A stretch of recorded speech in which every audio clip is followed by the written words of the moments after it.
निकला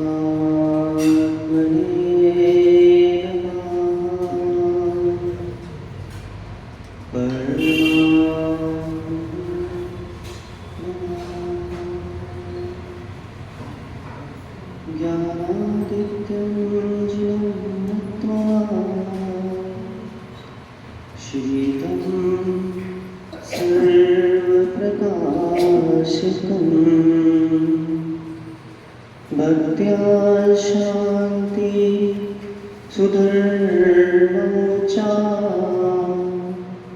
ज्ञान वैराग वर्धको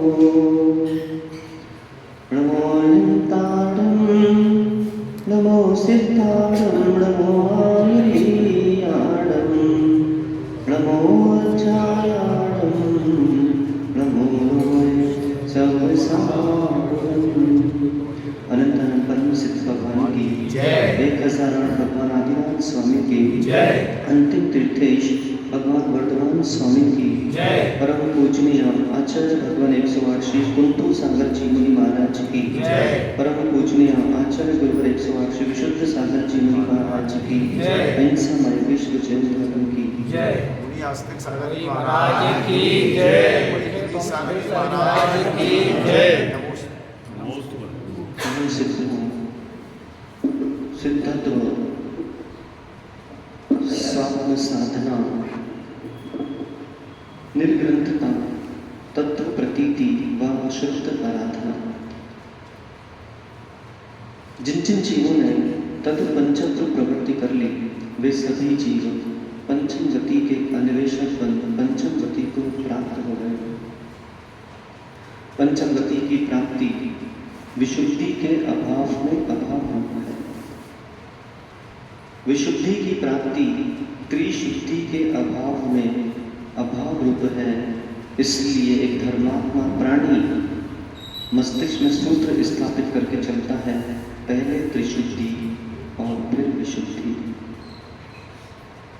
एक वे जीव हैं जिन्होंने त्रिशुद्धि को प्राप्त कर लिया और एक वे जीव हैं जो मात्र चिल्लाते रहे मेरे जीवन में विशुद्धि नहीं आ रही है, विशुद्धि नहीं आ रही है, विशुद्धि नहीं आ रही है, और चिल्लाते चिल्लाते रहे और चौहानी शमशान में मरण कर गए।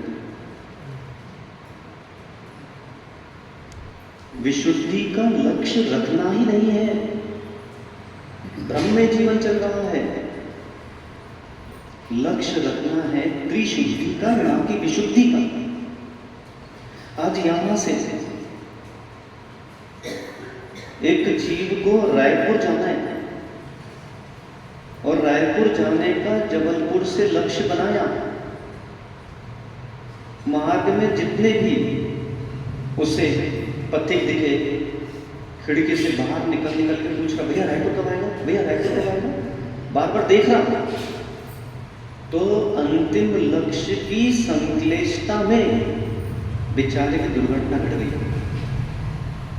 ऐसे ही हमारा जीवन चल रहा है, अरे विशुद्धि कब आएगी, विशुद्धि कब आएगी, विशुद्धि कब आएगी, और इसी संश्लिष्टता में विशुद्धि छोड़कर चले गए। हे श्रावकों, विशुद्धि के लिए नहीं त्रिशुद्धि के लिए जीवन जियो। त्रिशुद्धि से तात्पर्य है मन शुद्धि, वचन शुद्धि और काय शुद्धि। अब प्रश्न यह है कि यहाँ पे जितने अभी मुझे श्रवण कर रहे हैं, ऐसे कितने जिनके मन शुद्ध है कोई जिसका मन शुद्ध है? ऐसे कितने हैं जिनके वचन शुद्ध है? और ऐसे कितने हैं जिनकी काय शुद्ध है?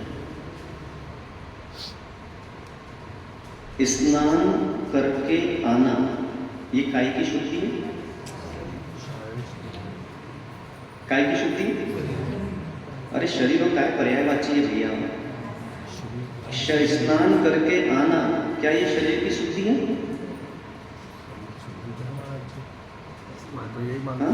ऐसा मानते हैं कि शरीर की शुद्धि है। एक ऐसी बात बोलने जा रहा हूं मैं जिसको श्रवण करके आपको लगेगा कि मैं क्या कर रहा हूँ अपने जीवन में।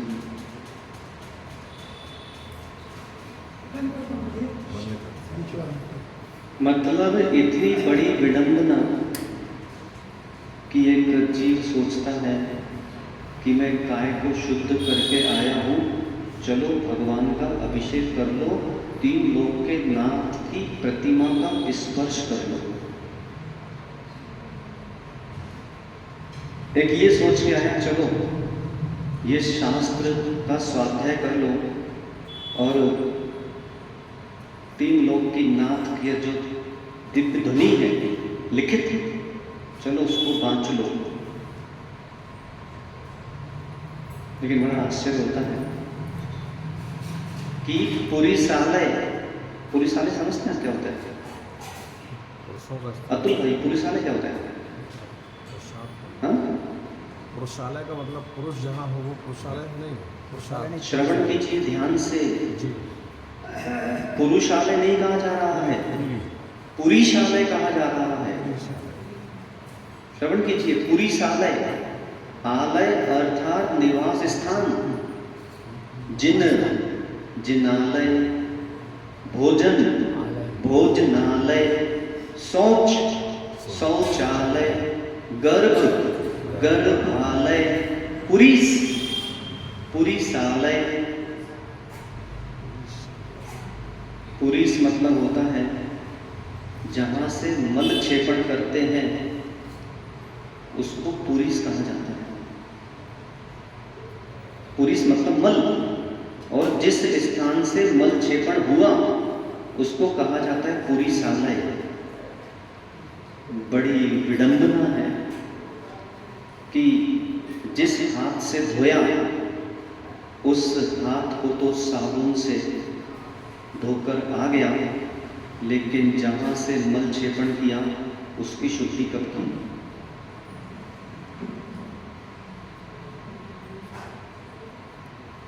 भैया का नाम क्या? राजेश भैया, उसकी शुद्धि कब की? और कहता है मेरा काय शुद्ध है, चलो भगवान का अभिषेक करो। चिंतन करो अपने जीवन का, क्या चल रहा है जीवन में। और यही जीवन अगर चलता रहा तो कितनी बड़ी विडंबना हो रही है। मंदिर बालक बालिकाओं से खाली हो गए हैं। पता है आपको क्यों? माताओं को पता है मंदिर बालक बालिका से खाली क्यों हो गए? इन माताओं के कारण। आज जिनालय जो बालक नहीं आ रहे हैं, अभिषेक के लिए नहीं दिख रहे हैं, जो बालिकाएं इस समय पूजन करना चाहिए है, तो अभी वहां पे इंस्टा की रील्स देख रहे होंगे, यूट्यूब के शॉर्ट्स देख रहे होंगे। पंडित जी क्यों? इन माताओं के कारण। क्यों? क्योंकि वो जो बालक है, वो बालिका, जब ये माँ पूजा करके घर जाती है तो वो प्रतीक्षा कर रहा होता है कि माँ के चेहरे पे हमें प्रमोदित भाव दिखेगा, माँ के चेहरे पर हमको शांत परिणाम दिखेंगे।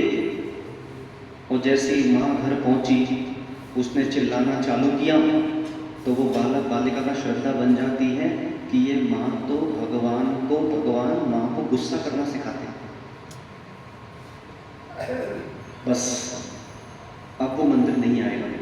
तुम उसको कितनी चिल्ला लो, बेटा मंदिर जाना चाहिए, अभिषेक करना चाहिए, लेकिन उसके अंदर तो तुमने ही श्रद्धान बनाया था कि भगवान गुस्सा करना सिखाते हैं। यही चल रहा है।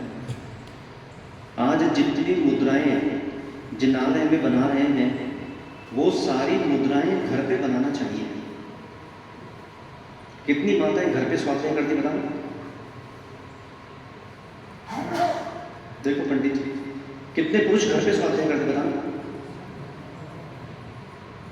जब घर पर विनोद दादा शास्त्र लेके नहीं बैठोगे और अतुल कुमार जी मोबाइल लेके बैठोगे, तो छोटा सा बालक, छोटी सी बालिका यही देखेगी कि मोबाइल का नाम ही दुनिया है, यही सत्य जीवन है। कम से कम हम मुनि नहीं बन पाए, हम आर्यिका नहीं बन पाए, तो उन बालक बालिकाओं को मुनि पद और आर्यिका पद पर श्रद्धान करने की क्रिया तो दिखाओ। कब दिखाओगे? चलाना भी है तो कमरा बंद करके चलाओ, और जब भी बाहर द्वार खोलो उस बालक बालिकाओं को केवल धार्मिक प्रवृत्ति ही दिखना चाहिए, तो ही मान के चलो कि हम श्रेष्ठ धर्मात्मा हैं, वरना शुद्ध ढोंग का जीवन चल रहा है। अभी पूजा की, क्या कहा?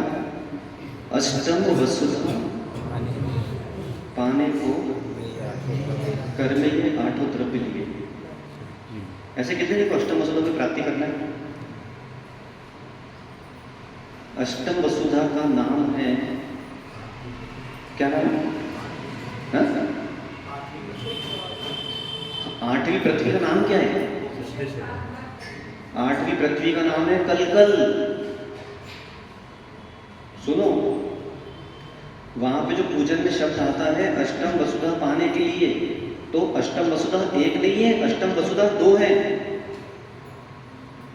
पहली अष्टम वसुधा ऊपर की ओर है जिसका नाम है ईशत प्राग भार, और दूसरी अष्टम वसुधा सबसे नीचे की ओर है जिसका नाम है कलकल। अब बताओ कौन सी अष्टम वसुधा चाहिए? तो वहां पर जो पढ़ते हैं अष्टम वसुधा पाने को, तो हे श्रावकों, वही अष्टम वसुधा नरक भी ले जाती, नरक के नीचे अष्टमी भूमि पर कलकल। पंडित जी, परिवर्तन नहीं है सरल, अगर परिवर्तन नहीं किया तो पहुंच जाओगे उस भूमि में जिसका नाम है कलकल। कलकल भूमि। एक वे है जिनका जन्म भोग भूमि में होता है, एक वे है जिनका जन्म कर्म भूमि में होता है।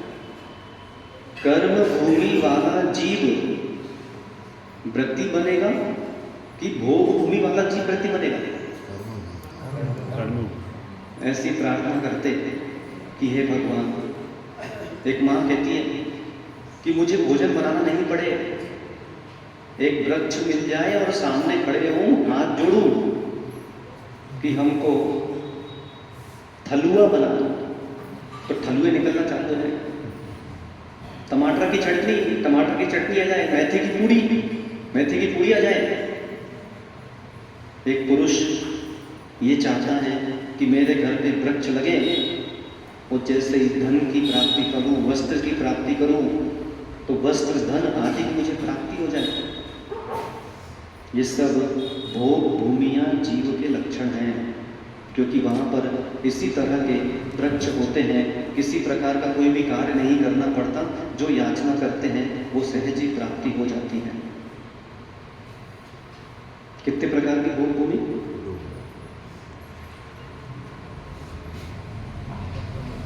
कितने प्रकार की भोग भूमियां? 126 प्रकार की भोग भूमियां होती हैं। कितने प्रकार की? 126। उस 126 में 30 प्रकार की सुभोग भूमियां हैं और 96 प्रकार की कुभोग भूमियां हैं। हे माताओं, पूजन के साथ साथ कम से कम 5 मिनट आंखें बंद करके ये भी चिंतन कर लिया करो कि मेरा अंतिम आगे का लक्ष्य कुभोग भूमियां जीव बनना है कि सुभोग भूमियां जीव बनना है। पहले तो यही नहीं पता होगा कि कुभोग भूमि कौन जाता है, सुभोग भूमि कौन जाता है। ये 96 प्रकार की कुभोग भूमि में चक्रेश भाई मनुष्य जैसा रहेगा पर रहेगा त्रियंच। महिष, उसको सर मिलेगा भैंसे का, सर मिलेगा उसको शेर का, सर मिलेगा उसको बाघ का।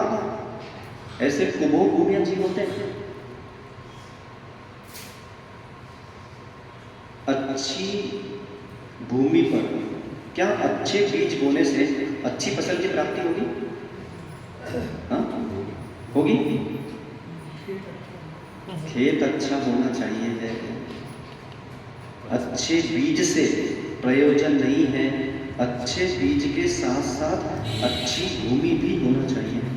अच्छी भूमि में बीज बोएगा, अच्छा बीज तो अच्छी फसल मिलेगी, बुरी भूमि में अच्छा बीज बोएगा तो बुरी फसल मिलेगी, और ऊसर भूमि में बीज बोएगा तो फसल मिलने वाली नहीं है।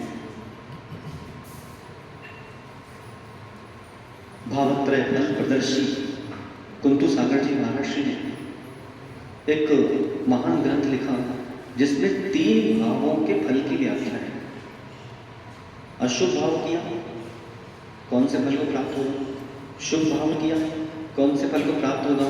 और शुद्ध भाव किया, कौन से फल को प्राप्त होगा?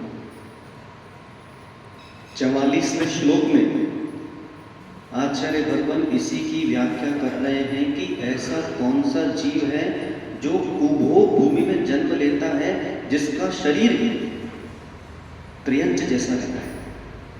और वो 96 प्रकार की कुभोग भूमियां हैं। मिथ्या कुभाजे मुनियेन दानम ये न प्रदत्तम तजौषधादिम सदृष्टि सागोश्च कृतोपमानम उत्पद्यते सा नासक भोग भूम्याम। और सुनो, आप कुभोग भूमि में जन्म कौन लेगा? मिथ्यात्व भाजे मुनियेन दानम, जो मिथ्या दृष्टि साधुओं को दान देता है वो कुभोग भूमि में जन्म लेता है, वो कुमानुष बनता है। कुमानुष, उसका जन्म कुजन्म होता है। जो ये न प्रदत्तम च जलौषधादिम, जो मिथ्या दृष्टि साधुओं को जल प्रदान करता है, औषधि प्रदान करता है, अन्न प्रदान करता है, वो सब कुभोग भूमि में उत्पन्न होंगे।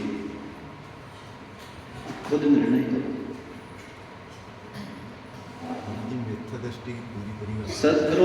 सदृष्टि सागोश्च कृतोपमानम, और साथ में जो सदृष्टि सम्यक दृष्टि साधु का अपमान करता है वो कुभोग भूमि में जन्म लेता है।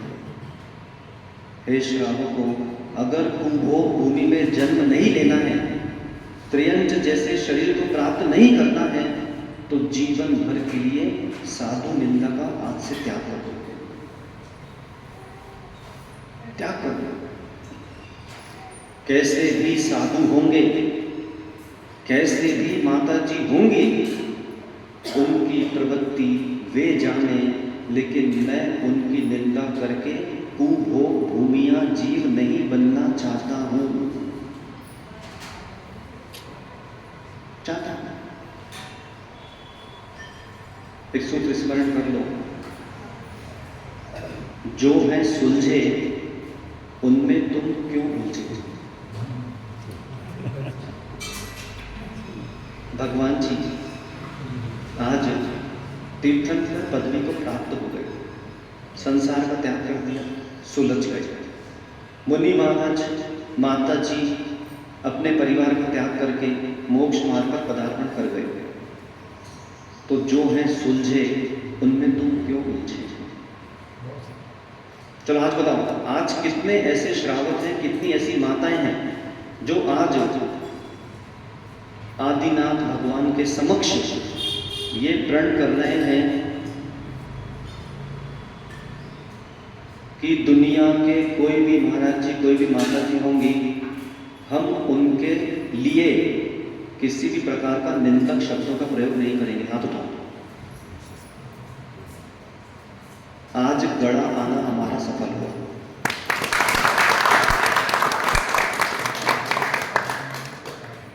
क्योंकि भैया आप निश्चित मान के चलना, आपने तो बोल दिया, उनके जीवन में सुधार आए नहीं आए, उनको जो करना है करो, लेकिन हम भोग भूमि के लिए हमने अपने द्वार खोल दिए। शास्त्र वचन लिखा है यहाँ पे। इसलिए यह जो 44वां श्लोक है भावात्रय फल प्रदर्शित जी का, इसमें आचार्य भगवंत ने यही स्पष्ट किया है कि जो सम्यक दृष्टि जीवों, और सुनो यहाँ पे क्या लिखा है, जो सम्यक दृष्टि जीवों को अन्न, जल और औषध दान नहीं देता है, वो कुभोग भूमि में जन्म लेता है। अब जितने आहार पर नहीं जा रहे हैं वो अपना निर्णय स्वयं करो, स्वयं करो। आज चक्रेश भाई बहुत अच्छा आदमी, बहुत बढ़िया आदमी लगा मुझे, बंटी पक्का साधु भक्त। और सोचो कि विनोद दादा उम्र होगी 75 साल, मुन्ना भैया उम्र होगी 65 साल। यहाँ पर नगर में महाराज नहीं, और महाराज 2 किलोमीटर संजीव नगर में, लेकिन प्रतिदिन लगातार 1 महीना प्रातःकाल 5:45 बजे हमको हमारे कक्ष के सामने रहते थे।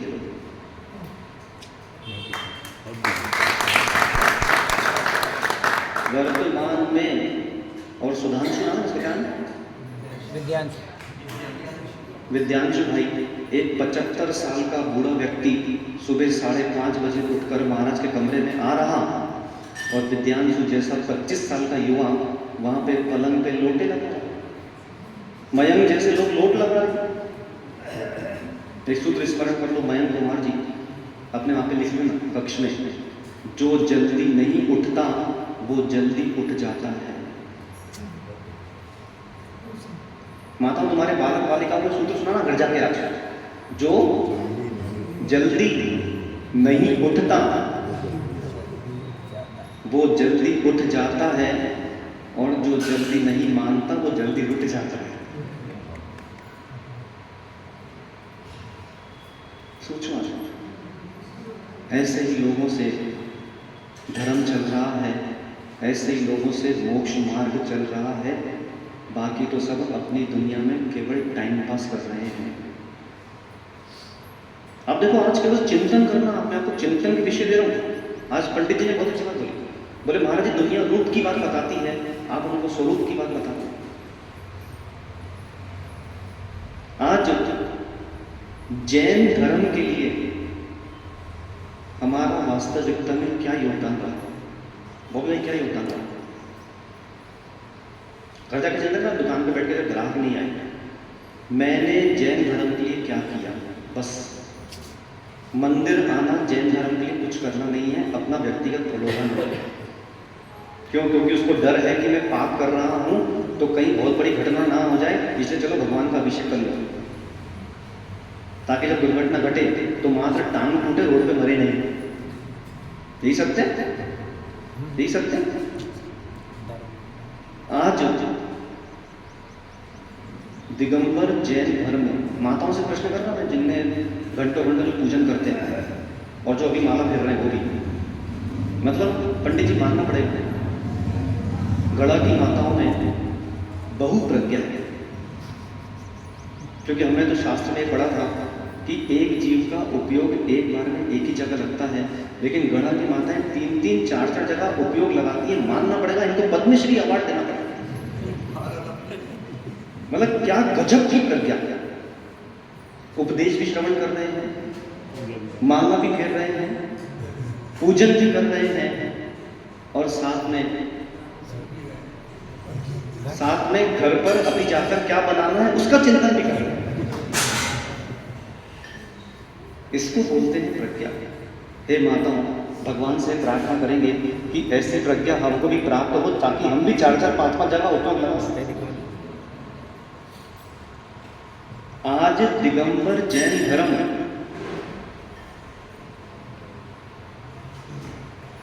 कौन से स्थान पर? पंडित जी आपके बाजू वाले का नाम क्या? राकेश जी। आज दिगंबर जैन धर्म विश्व पर कौन से स्थान पर है? कौन बोल रहा? राजेश भाई।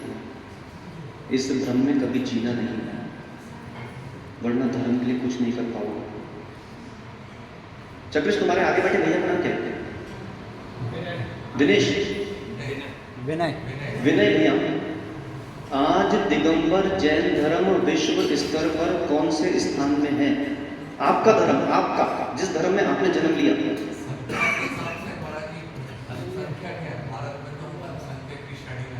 देखिए, मैं छोटी मोटी बात नहीं करता।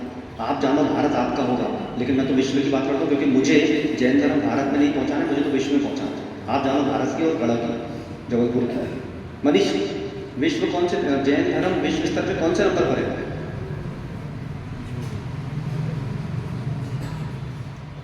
अंदर से करुणा आना चाहिए है कि मेरे होते हुए आज जैन धर्म कहाँ पहुँच रहा है और कहाँ पहुँचना चाहिए था। आज हमें विश्व स्तर पे प्रथम स्थान पर अगर कोई धर्म है तो उसका नाम ईसाई धर्म है। सुनो जैनों, आज जहाँ जहाँ पे उनके मंदिरालय हैं, वहाँ पे तुम्हारे नहीं हैं। आज जहाँ जहाँ पे उनका फैलाव है, वहाँ तुम्हारा नहीं है। दूसरे स्तर पे कौन है? दूसरे स्थान पे इस्लाम। दूसरे स्थान पर अगर कोई धर्म है तो उसका नाम इस्लाम धर्म है। समझो, आप अपना चिंतन करो कि जिस धर्म में हम जन्म में 50-50 साल की उम्र हो गई, आज हमारे होते हुए 50 साल की उम्र हो गई और मेरा जैन धर्म को छोड़ के लोग आगे निकल गए। क्यों? तीसरे स्थान पर अगर कोई धर्म है उसका नाम बौद्ध धर्म है। चौथे स्थान पर अगर कोई धर्म है तो उसका नाम वही है जो अयोध्या में आए थे अभी, उनका फैलावा है। पांचवें स्थान पर अगर कोई धर्म है तो यही जैनों की एक आमना है। छठवें स्थान पर अगर कोई धर्म है तो जैनों की दूसरी आमना है। और सातवें स्थान पर कहीं तुम्हारा दिगंबर जैन धर्म का नंबर आता है। सातवें स्थान पर विश्व पे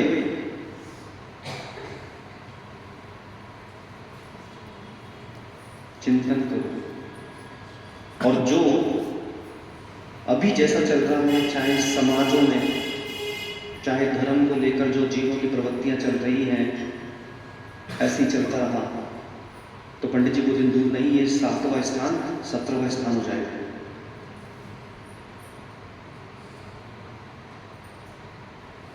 कहीं के नहीं बचेगी।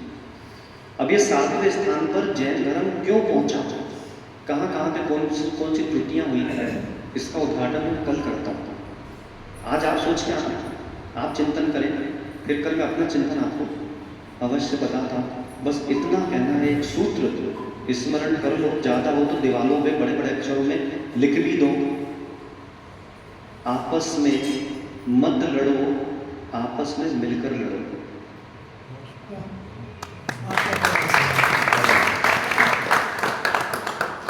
जागा चक्रेश्वर, आपस में मत लड़ो, आपस में मिलकर लड़ो। आज हमारा कर्तव्य है, जैन दर्शन की इतनी हानि हो गई है तो हमको आपस में मिलकर उनसे लड़ना चाहिए है। यहाँ तो आपस में लड़ाई चलती है और इसी आपस में लड़ाई के चक्कर में आज 7वें स्थान पर पहुंचकर तभी कहते हैं, दिन भर महाराज के द्वार खुले हैं, हे माताओं पढ़ने पधारो, हे पुरुषों पढ़ने पधारो। जो बालक बालिकाएं हैं उनको घर से निकालो ताकि वो भी पढ़ें, क्योंकि नहीं कर रहे हैं पढ़ाई, इसलिए कर रहे हैं लड़ाई। क्यों? क्योंकि उसको बोध नहीं है किस बात पे कौन सा वचन करना पड़ता है, किस बात से कौन सी प्रवृत्ति करना पड़ती है। तो कर लो, एक सूत्र स्मरण कर लो, कर लो पढ़ाई, बंद हो जाएगी लड़ाई। बस अपने जीवन में इन सब विषयों को अवश्य उद्घाटित करें। कुभोग भूमि में अगर जन्म नहीं लेना है तो किसी भी त्यागी वृत्ति, किसी भी साधु, किसी भी माता जी के प्रति कभी भूल कर भी एक निंदक शब्द भी मत कह देना। और अगर कह दिया तो कुभोग भूमि पक्की है, बिल्कुल पक्की है। और भगवान से ही प्रार्थना करते चलो कि हे भगवान, आप तो भगवान बन गए, मुझे भी भगवान बनना है।